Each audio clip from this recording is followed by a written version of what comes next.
Yeah, this is your place, isn't it? Yeah, I know. Welcome back to Charlie's Hideaway. Oh, and I should say Betsy as well, because she's with us this trip. We've been here about 24 hours. We came in on Sunday night, the week before the 4th of July, and I'm going to be here all week long till next Sunday. Reason being is that we get to work from home this week, which means, for me, work from the cabin. So I spent the whole day today working, and now I've got some time to start working on some stuff. Very fitting that I'm sitting in front of my pile of lumber, because this is going to be the first in a series of building an extension on the cabin. So I don't know if it'll take 2 or 3, maybe even 4, but in the evenings after work, I'm going to come out here and try to get everything organized and ready. I'll get the footings dug in, and my goal is to at very least get the floor platform done. So that's what we're going to be working on this week. Rough time up here in the mountains. I'll show you some trail cameras right now and what's been going on with the bear, because they're very active. We've got some beautiful elk.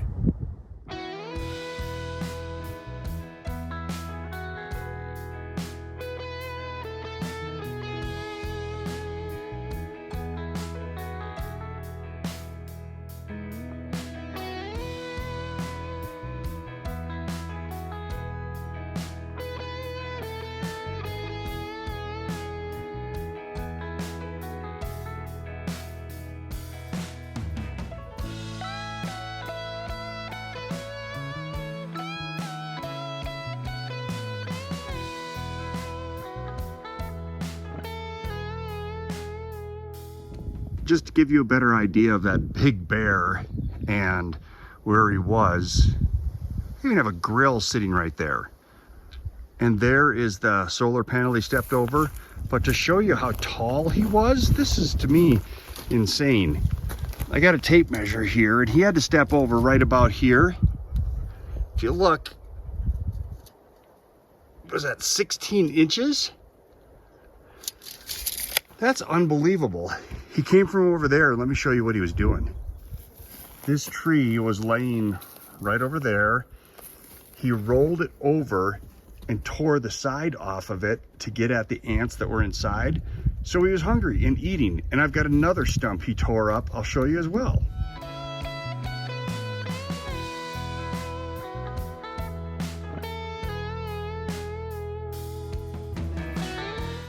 This used to be a full stump as well, that we just had that rock on top of, but he ripped the side off of this to get inside at the ants there too. And there's the relation to the cabin. This was probably that other bear that we saw in the trail cam video.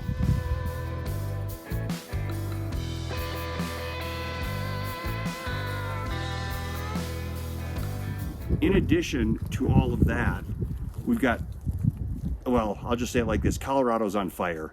About, I don't know, maybe 15 to 20 miles west of here, there is a fire going on. Last night, having dinner, looked out, a fire started to the northeast of here, only 12 miles away.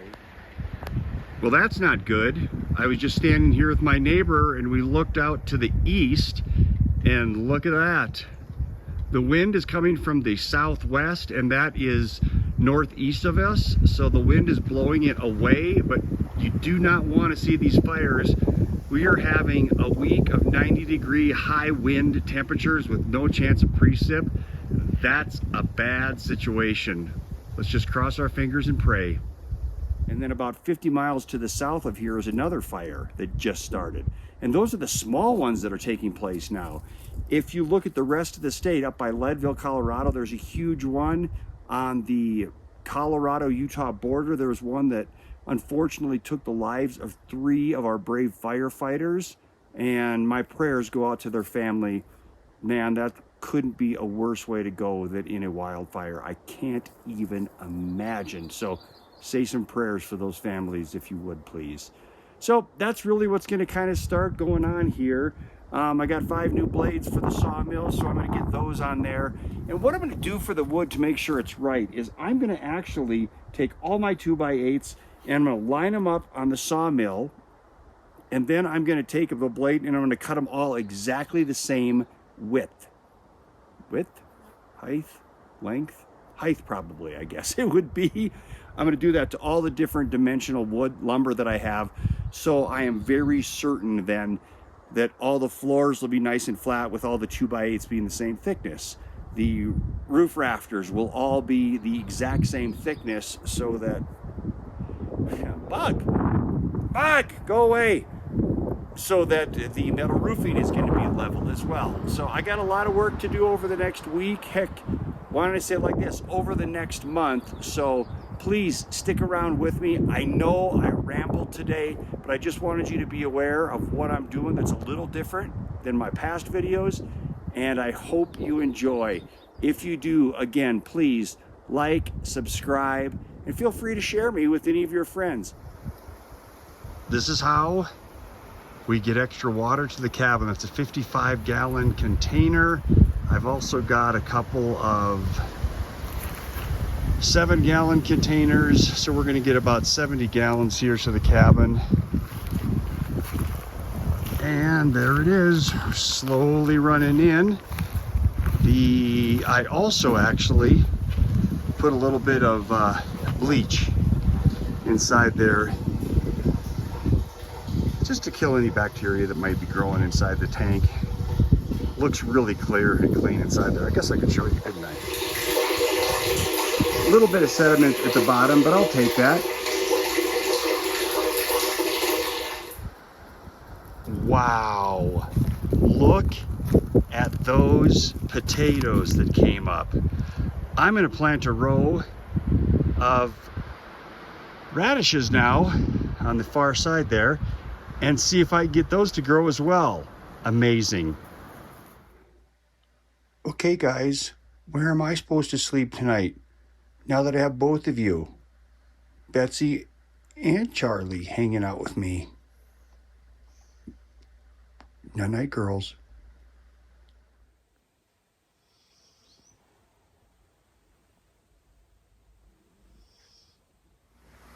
I have a feeling this is going to be my whole week.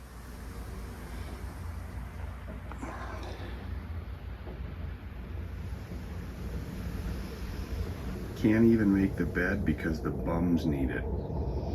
I love it.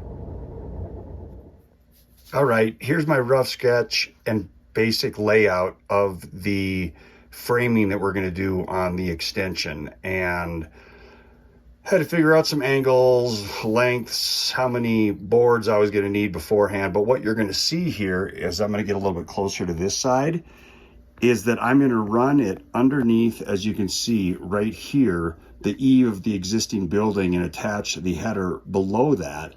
So that means I'm going to have to drop the floor down quite a bit, and we're going to probably have 2 steps. I believe I have to drop down 18 inches on the floor, so 2 9-inch steps.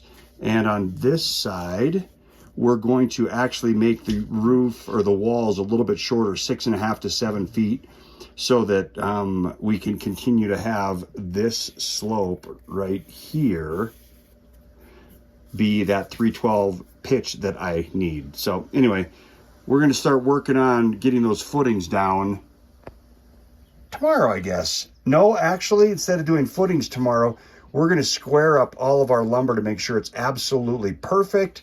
And then the next day, we will dig our footings in and get those placed. So this is where it's going to take place. So from that board, I'll take that off, that piece of trim, that piece of trim there, and we're going to build a platform that length, 10 feet, then come out 10 feet. And then from up above, right underneath the eave, we're going to attach a header, and then we're going to bring underneath the existing roof line a roof that comes out at a 312 pitch, because that's the minimum you're supposed to have when you have a metal roof. So we're going to be doing that. So the first steps are going to be right here. I'm going to have to dig in 4 new footings to hold everything up.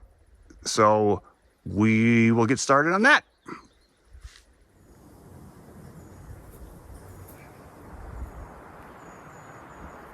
Figure before we wrap it up for the night, I bring my footings down.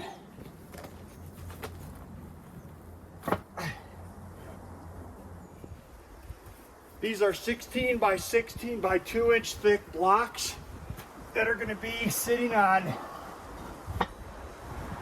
pea gravel after I dig it out. Now I'm going to go get my little pier blocks.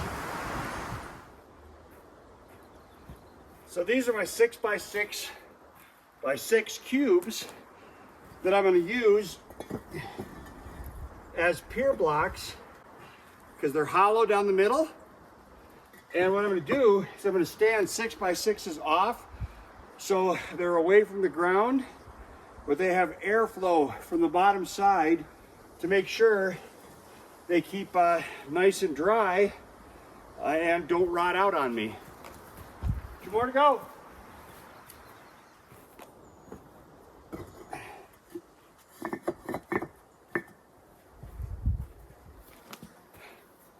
Just got to haul the pea gravel down here, and I'm going to use the 4-wheeler and the trailer for that because that's enough weight for the day. Next is going to be some dinner. Deer sausage tonight.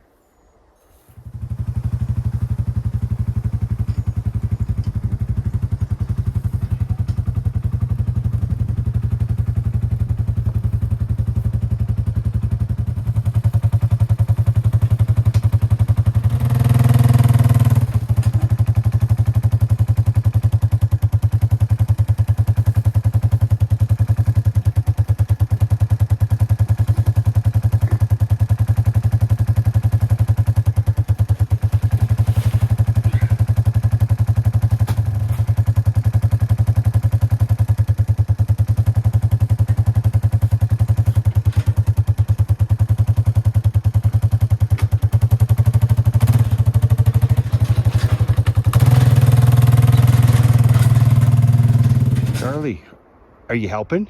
Yeah, that is how 5 blades come packaged from Mechmax. So I'll take that apart, and I'm actually just going to hang the extra ones from a tree here so that I've got them real close to the sawmill, and I'll show you how this goes. All right, let's get started. Undo the clips. There we go. I didn't clean out inside here last time. Just got to detension the belt, slide the new one on. It should be very simple and quick.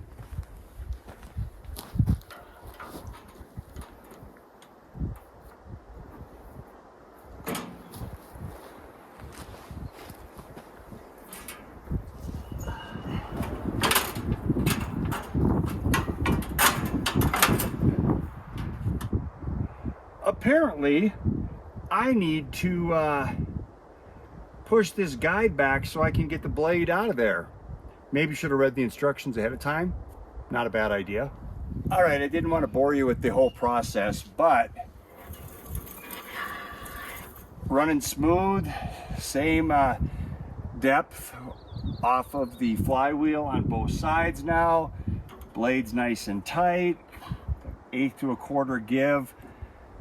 My guides are perfectly centered as well, so we are good to go. So tomorrow we will start making sure all of our lumber is exactly the same size. I say we start, just make sure it's running okay. See how long it takes to get her going. Choke gun, kill off.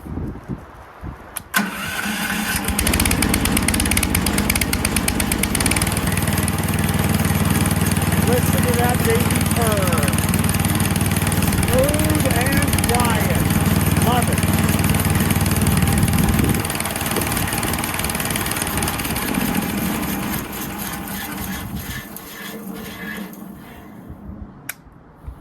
By the way, I check the oil every single time I run this thing to make sure it's where it's supposed to be. It does have an oil shutoff, but I just want to make sure. After this weekend, I will change it for the first time because they recommend, after 10 hours of use, changing it out. I'm pumped for tomorrow.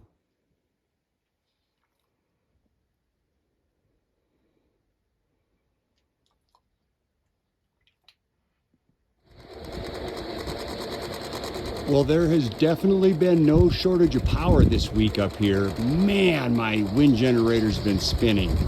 My battery's at 100%, so it doesn't even matter. Going for a new fashion look.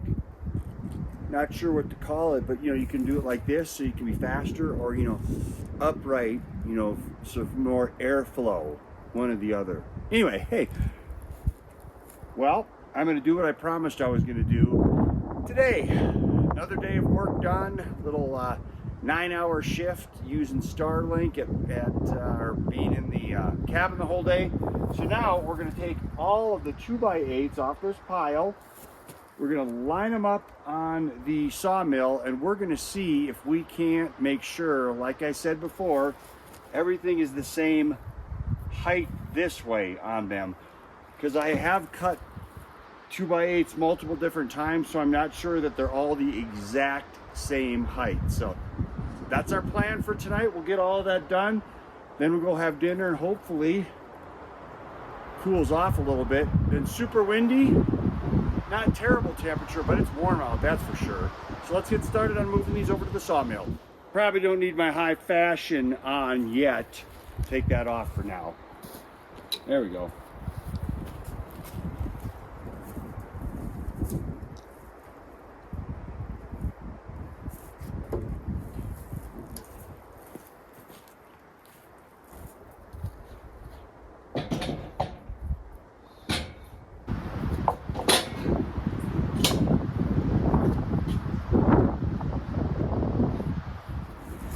I gotta do a bunch of rearranging before I can get at the rest of the 2x8. I got a mess.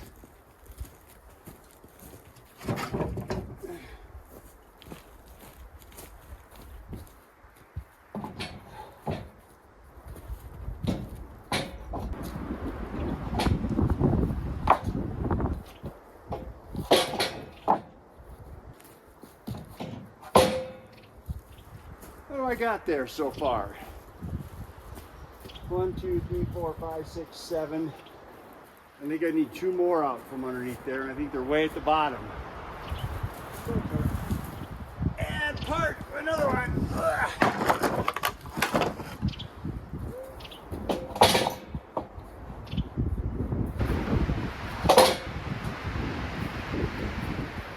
All right, that's the max I can get on there. So we'll organize, then we're going to give it a good cut. All right, because of the log dog situation, I can't do more than maybe 5 or 6 at a time. So I'm going to do it in 2 separate batches. Start with this one. I'm not going to adjust the height of the blade. I'll leave it exactly where it's at. Then I'll load up the next ones and do that. So let's give her a shot.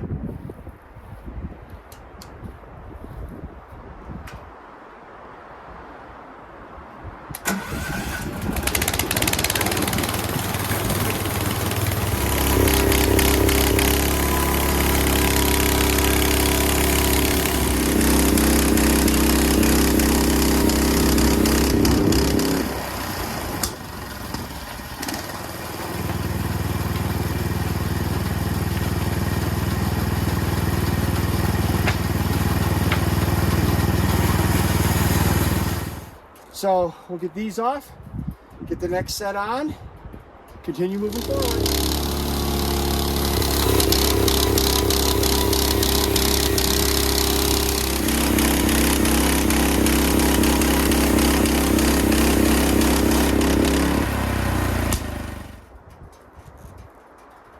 All right, let's get these out of here. And we've got our 2x8s ready to go for building. Floor joists, I guess. Nice.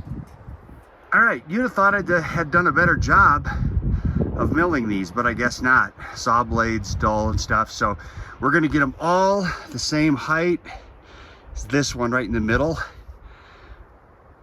So I've got some nice good square 2x6s to work with.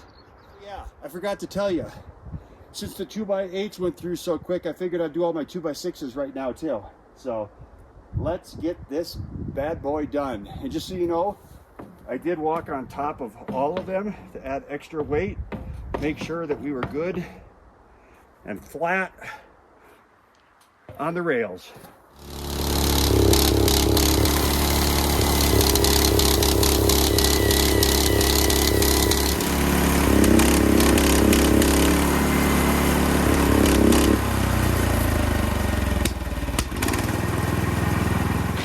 Pretty good stack of lumber I got going there. 2x8s on the left, 2x6s on the right. We are now pretty much ready to start building. So there we go. Sawmill did its job again. They are all exactly the same width. Yeah, width side to side. Squared them up real good on the sawmill, so I know I'm working with really standardized for me. And they're actually all true 2 inches thick, each one of those. They're probably about 5 3/4 on this one and 7 3/4 on that one, because I did take them down to square them up a little bit. But I got lumber ready to start building tomorrow. No, digging holes tomorrow. Yay.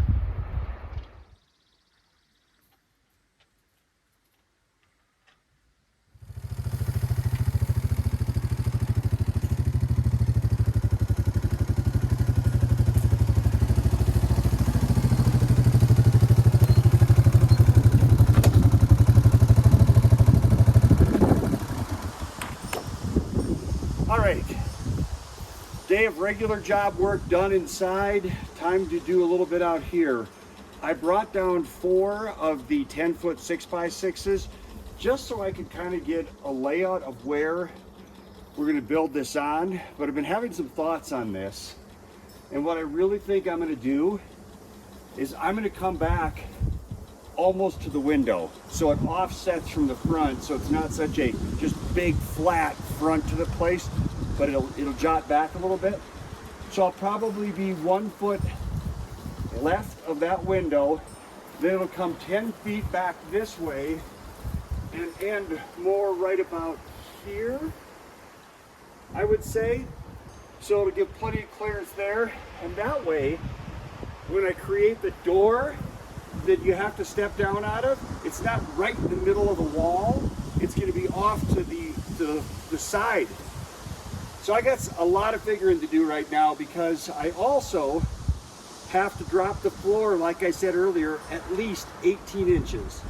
So the other thing that I'm going to do is I'm going to build a small little template of what a 312 looks like, so I can put it up against the downspouts and the other roof eave to see how high up I need to put my header board and still be able to get the slope that I need, because I want it up as high as I can go, but I don't want to, well, I want to keep the rain gutter there as well, because that rain gutter is what feeds the water tank if and when it would ever rain again.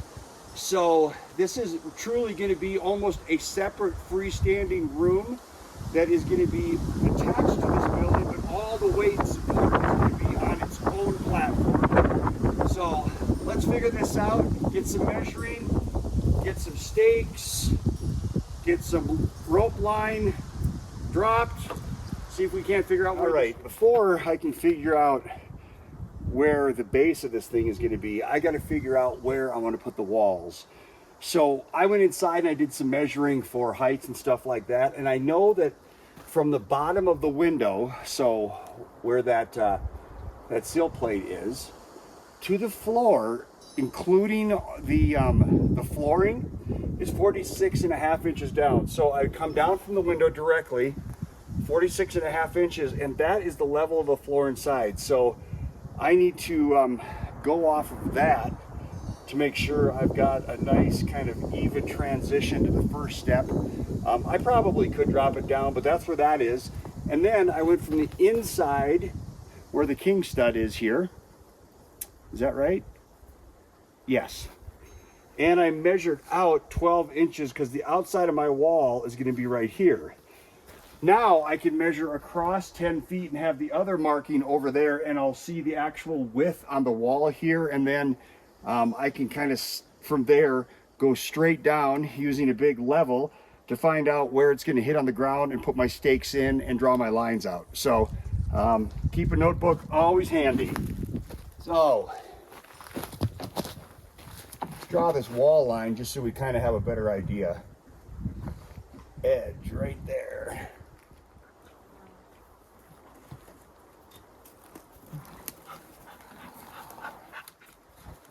All right, now I got a working line there. Let's draw a floor line just so we have a kind of an idea here.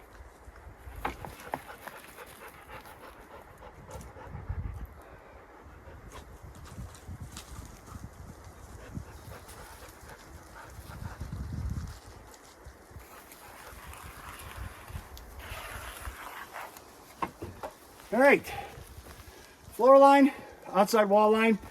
Let's go over 10 feet, make another mark.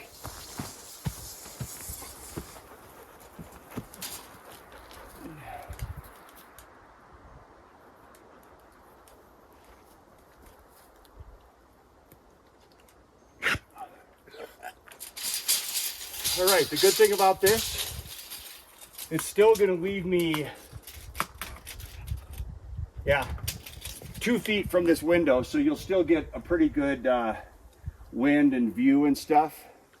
I just think it makes the most sense to do it that way, and it's gonna make it a hell of a lot easier. The only issue that I see is right beneath me. This is my gray water pit. And what I meant, it's right where one of my footings is supposed to go. So I'm gonna have to see how I can kind of rearrange this a little bit to make this work better, because right now that's not a good place. All right, here we go. That is 312. So I'm going to hold this up against the house up there, and now I have to adjust for the amount of roof thickness. So there'll be the 2x6s. Then on top of the 2x6, I'm going to do for my purlings, I think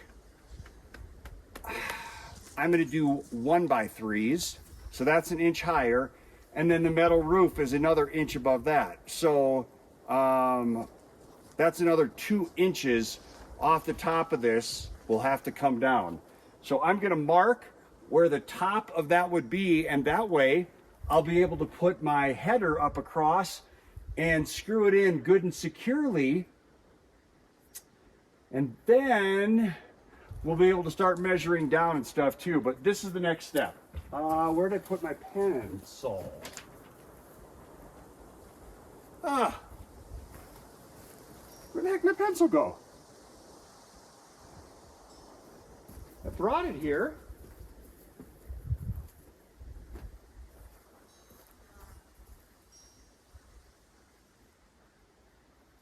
Losing it. Found it. It was laying over there on my pile of wood.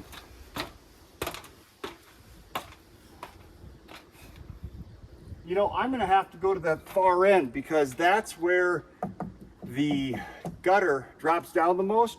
So I got to reposition myself. What the heck am I doing? Now this makes more sense. So here's my outside wall line right off these nails. So I know that that's where my outside is going to be.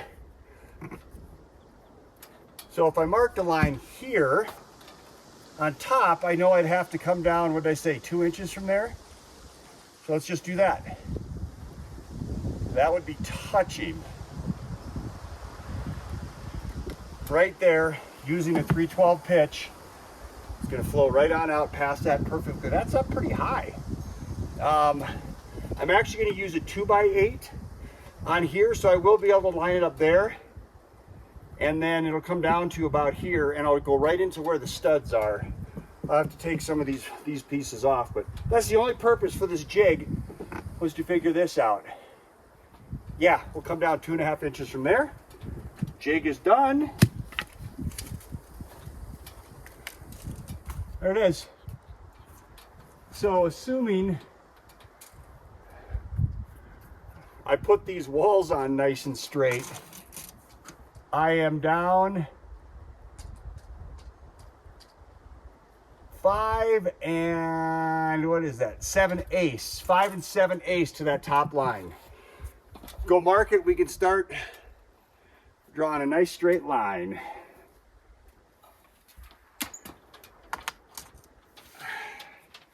Here's my line again. So let's mark our 5 and 7/8. All right.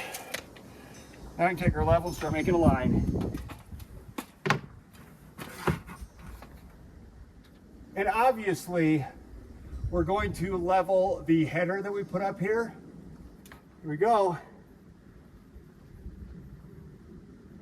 That'll be the top of the roof, so that's where the header is going to go, right there. So now doing the math in reverse. If we've got to figure out 2x6 at a 30-degree angle is more like 6.5 inches because we're going to cut the angle. So we have 6.5 inches. I'm just trying to figure the height now down to the floor, because I originally measured that to be 108 inches from top to where the floor would start. So now it's time to do a bunch more math. I don't have a plumb bob, but this is going to work.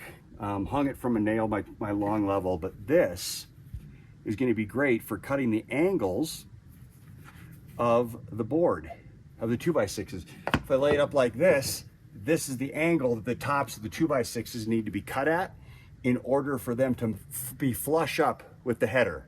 So that's pretty cool. Got my stakes, and now what I'm going to do to mark the edge is I want to come out 12 inches is where my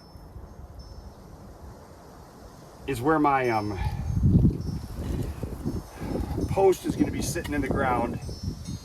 And so what I'm actually doing for the foundation is I've got the 6x6s, and I'm just going to have a post come up. I'm going to notch them, then have another 6x6 go all the way across to that corner, and I'm going to do the same thing over there. And my floor joists are actually going to rest on top of those. So the floor joists will not be attached to the 6x6, it'll be resting on top. So I got to do a little bit more math here, but we're getting real close, because what I came up with is the floor will be 19 inches below this. Not a fan of that. Actually, that's not right. It should be 19 inches below the floor line right here. So I got to refigure this. All right. After more measuring, what I have done now is I've come 12 out and 12 in from the edge of the house. And that's where the center of my 6x6 is going to sit. So I'm actually going to get this one in first, dig it in, and then go to the others. There you go. Tools of the trade. Big pry bar, a small spade, and then a pickaxe on the back of my axe. So that's what we're going to use to dig these holes. Pulled the stake out knowing that this right here is the middle of where we need to be. Oh boy.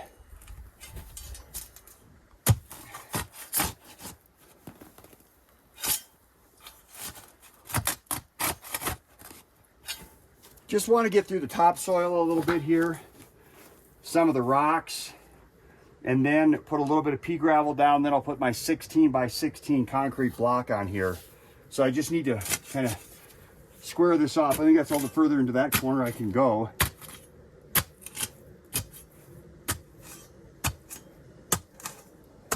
I guess I could see how big this needs to be. Yeah, that's almost 16 right there.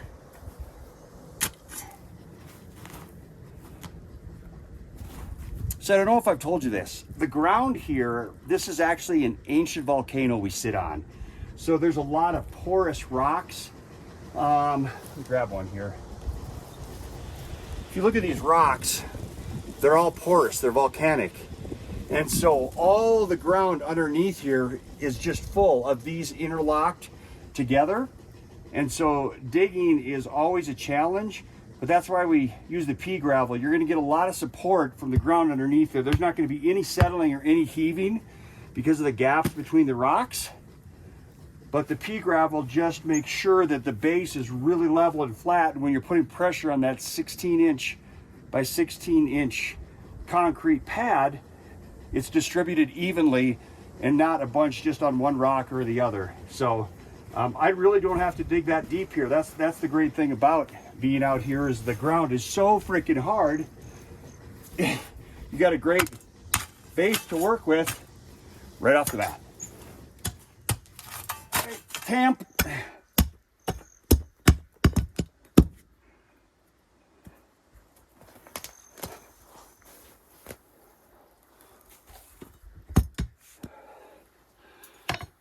All right, now we'll get our fill in there, our backfill, which is pea gravel.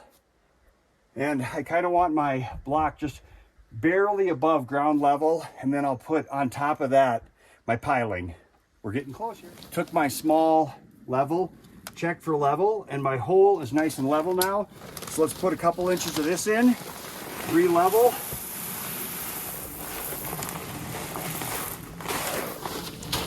This will also help for drainage. So we'll kind of get it level with this, and then we'll get, yeah, that's level just like that already. And so is that. So now we'll put our block on top of that, make sure it's level. Make sure we're right in the middle of that that 12-inch corner, which should be right there.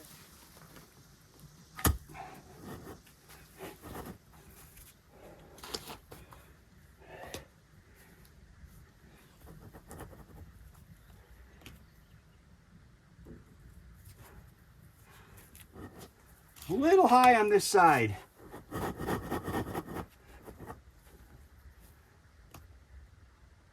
Right in the middle. High over here now. All right, in the middle. Still a little bit more in this corner. We should be good. All right, I just need to do that 3 more times. Here's the block that's going to go on top.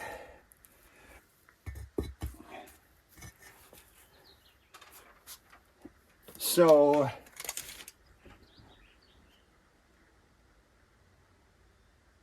oh crap, I need to bring it over 3 inches more that way. Damn, I was close. We'll get it slid over, and then we'll do it a few more times. That's what it's going to look like.